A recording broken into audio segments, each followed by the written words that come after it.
Welcome to Talk Tickers. This is where we break down the most recent earnings calls, distilling them down so you get the critical insights without wading through all the transcripts yourself. That's right.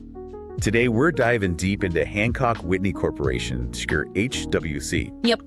They dropped their Q3 2025 results and had their call after the market closed on October 14th. And our job here is basically to cut through the noise, right? Look at the numbers, understand the strategy. Exactly. Especially figure out how management's navigating, well, it's a pretty tricky environment for regional banks right now. We're trying to find that story behind the numbers for HWC. I mean, on the surface, it looks like a disciplined bank beating expectations. Mm-hmm. But the real question, the underlying sort of conflict, is can their internal operations, which look great, truly outpace these, structural headwinds? Specifically, those huge loan paydowns everyone's talking about. Okay, let's hit the headlines then. You mentioned mixed print, but yeah, it seems like a high-quality beat overall. Yeah. The big win was clearly on the bottom line. GAAP EPS came in at $1.49. Yeah, and that solidly beat what the street was looking for, right? Consensus was around, what, $1.41 to $1.43? That's it. So good $1.06 to $2.08 beat there. Pretty solid. Fantastic EPS beat, absolutely. But you got to mention the top line, too. Right. Revenue? Total revenue, it came in just a little shy, $385.7 million. Okay, and the street wanted? Consensus range was more like $388 million to $391 million. So, look, it's a slight miss, but it does kind of tell you the growth engine isn't exactly firing on all cylinders. It feels like it's relying pretty heavily on that disciplined cost management you see elsewhere. In management, well, they were quick to point to their operational strengths, weren't they? They highlighted return on assets, ROA, at 1.46%. Yeah, and that efficiency ratio. That efficiency ratio, 54.10%, which, I mean, for context, that's incredibly lean, right? Oh, yeah. Most regionals are happy if they're below 60%. Getting down near 54%, that shows really, really tight cost control. Exceptionally strong, as they put it. It does. Yeah. But let's talk market reaction for a second. The stock, it had a good run up into the report, closed up over 3%. Right. But then after hours trading was, well, flat to maybe slightly down. Exactly. And that just screams, okay, we expected this quality, The market had already priced in this operational discipline. So the easy money's been made on that story. Seems like it. Now we need, some real evidence of growth picking up. If the stock's going to move much higher from here, we need to look beneath the surface. Okay, let's dig in then. Core profitability. You mentioned cost control. And yeah, it seems to be paying off. Definitely. That efficiency ratio improvement, down 81 basis points just quarter over quarter. And adjusted PPNR, pre-provision net revenue.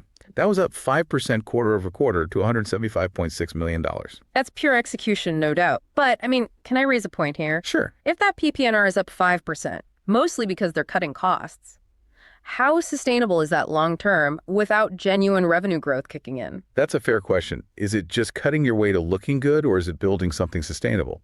Right. But they did manage something pretty impressive on the core revenue driver, the net interest margin, NIM. Okay. It held completely stable, 3.49% quarter over quarter. No change. And that's the fascinating part, isn't it? Because it's so counterintuitive right now. How so? Well, we're in this environment where market interest rates are falling, right? And expected to keep falling. Yeah. And usually falling rates really squeeze bank margins. The yields they earn on loans drop faster than what they have to pay out on deposits. Ah, right. But they navigated that. Seems like they managed their funding costs incredibly well. The actual cost of their deposits kept trending down.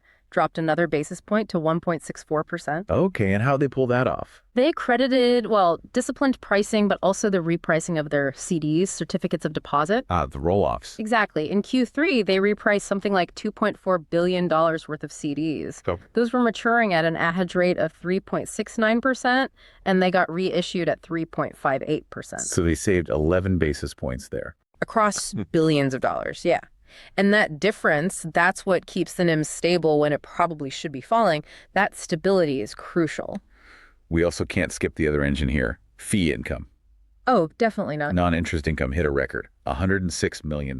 Huge. Jumped 8% just from the previous quarter. And you could argue that was the critical piece that really drove the EPS beat, right? Given the slight revenue miss elsewhere. Absolutely. This is like their structural buffer, The investment, insurance, annuity fees, they hit an all-time high for the bank. And a lot of that uplift came from The Sabal Trust acquisition, the integration synergies there are really kicking in. Right. So when net interest income is under pressure, basically everywhere in the sector, having this kind of diversified, growing fee stream, Right. it provides really valuable stability. Okay, let's switch gears. Let's look at the balance sheet. Yeah. Because this is where that core conflict you mentioned earlier really shows up. Yeah, this is it. Loan growth. Mm. It looked, well, pretty sluggish, up only about $135 million. Which works out to just 2% annualized growth. Not exactly stellar, Yeah. but, and this is the central tension point of the whole call, management was very clear. It wasn't the demand problem. Okay. Loan production, the actual new loans they originated, that was strong. Up 6% quarter over quarter, and get this, up a massive 46% year over year. Wow, 46%. So Yeah. production is booming. Booming, but it was just completely swamped by these really large paydowns. Oh. This is HWC's version of that outrun the paydowns challenge we're seeing across the whole regional bank sector. Okay, and what was driving those big paydowns, did they say? They mentioned three main things. Higher payoffs on some large commercial credits. They specifically mentioned the SNIX portfolio. Right, that's a legacy segment for them. Yeah, that was down another $114 million. Then faster than expected completion of some big industrial projects. Meaning the lines of credit got paid down sooner than planned. Exactly. And also higher client sales to upstream organizations, maybe selling assets or businesses. So the takeaway is clients are either cleaning up balance sheets, finding cheaper money elsewhere, maybe just using their own cash. Seems like it. And HWC's response, their strategy, is to really double down on what they called granular full relationship loans. Basically, smaller, stickier business clients who bank everything with them. People less likely are able to make those huge sudden paydowns. Got it. Okay, what about the other side of the balance sheet? Deposits, Deposits were down a bit, about $387 million end of period. which sounds concerning, but Management mostly chalked it up to seasonality. They said the bulk of it, like $269 million, was just seasonal dips in public fund accounts, both DDA and interest-bearing. okay, so potentially temporary. Potentially. And the good news is that the core non-interest-bearing DDA mix, the really sticky stuff, it's still holding up at a very healthy 36% of total deposits. That's a good anchor. And having that stable funding base, plus all that capital, Mm-hmm. that lets them deploy it, right? Absolutely. Their capital ratios just keep climbing. For anyone tracking this closely, CET1 Common Equity Tier 1 grew to 14.08%. That's huge for a regional. It's a fortress level. And TCE, Tangible Common Equity, is at 10.01%. Just very, very strong. And they're actively using that strength. I saw buybacks mentioned. Yep. They bought back about 662,000 shares in Q3, average price around $60.45. Oh, right. And they explicitly said they plan to continue repurchasing shares at roughly that level in Q4 as well. And underpinning all this capital return is the credit quality, right? It has to be clean. Oh, it's boringly safe, which is exactly what you want to see. Criticized commercial loans actually decreased by $20 million in the quarter. Net charge-offs. Super low, just 0.19%, 19 basis points. And the allowance for credit losses, the ACL, held steady at a very comfortable 1.45%. Just no signs of stress there at all. Okay, so looking ahead then, what's the guidance? What's the strategy from here? Management's pretty realistic on guidance. So they're saying expect that low single-digit loan growth to kind of stick around for a bit. Okay, so still wrestling with those paydowns. Seems so. But the really exciting part, I think, for longer-term investors is how aggressively they're investing in offense now. This is the catalyst you were looking for earlier. This feels like it. They aren't just sitting back and cutting costs. They are actively spending money to hire more revenue producers. More bankers. Yeah. They're aiming for above a 10% net growth rate in bankers, currently running about 8.6%. And they're speeding up branch openings. Yeah. 5 new locations planned specifically for the Dallas market, high growth area. That's slated for late 2025, early 2026. Okay, so that's spending, hiring bankers, opening branches. That signals a lot of confidence, doesn't it? Confidence they can actually convert that capital strength into real organic growth down the line. It really does. Even while they're absorbing these paydowns today, it's proactive. And did the M&A question come up? with capital that high? It did. Analysts definitely asked about it. And the answer. Management was pretty clear, unambiguous, really. They said they are not actively trying to manage their capital stack down towards their target range, like 11-12% CET1, by doing a big acquisition. So no big deals imminent. Doesn't sound like it. The focus for capital deployment remains squarely on those buybacks and funding this organic growth push, especially in Texas. So the main takeaway is just steady execution, relying on that fee income momentum from Sabal Trust, stable NEM, and this strategic expansion. That seems to be the core story, yeah. Consistent execution. All right, time for probably my favorite segment. This is not financial advice. Let's do it. This is where we cook up an outrageous but plausible trade idea based just on what we've discussed from this call. Okay, so we've established HWC as kind of a disciplined outlier, right? Definitely stands out. Look at the trailing one-year total return. It's huge, 22.6%. And compare that to the benchmark, the KRE Regional Bank ETF. KRE is only up maybe 9% to 12% over that same year.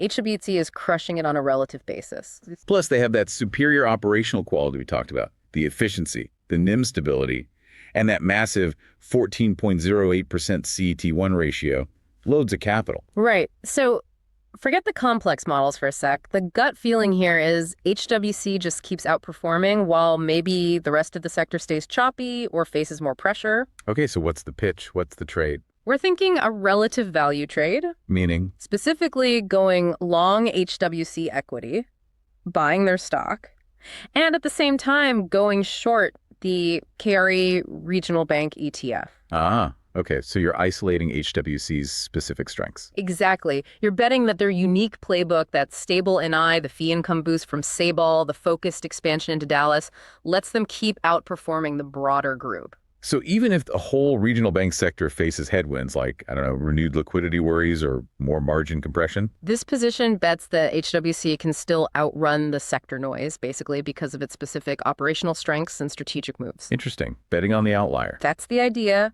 Plausible, maybe a bit outrageous. Okay, let's wrap this up then. Hancock Whitney, Q325.